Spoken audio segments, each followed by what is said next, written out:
Verrà sospesa la T1, dove ovviamente è già in questo momento in funzione il bus sostitutivo, ma abbiamo un problema di dover chiudere questo tratto di via San Donà e trovare un modo per bypassare il punto delicato. Già comunque è sufficiente a provocare l'immediata sospensione della linea del tram quel piccolo cedimento dell'asfalto di via San Donà in corrispondenza con l'incrocio con via delle Marmarole a pochi passi dalla fermata del tram Pasqualigo si è rivelato molto più grave.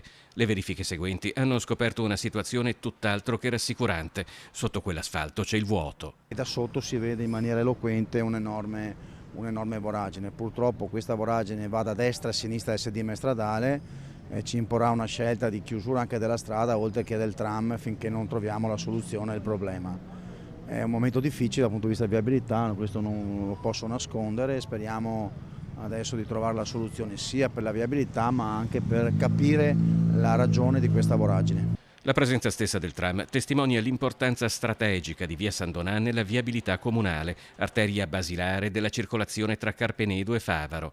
Nei momenti seguenti lo scoprimento della voragine si è cominciato subito a decidere una viabilità alternativa d'emergenza in attesa di stabilire non solo la causa, ma anche la dimensione del problema. Questa senz'altro va da destra a sinistra, è qualche metro ed è piazzata anche proprio sotto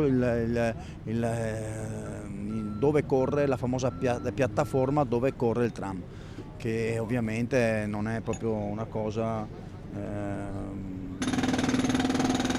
di grande tranquillità e che ci impone un intervento di urgenza assoluto.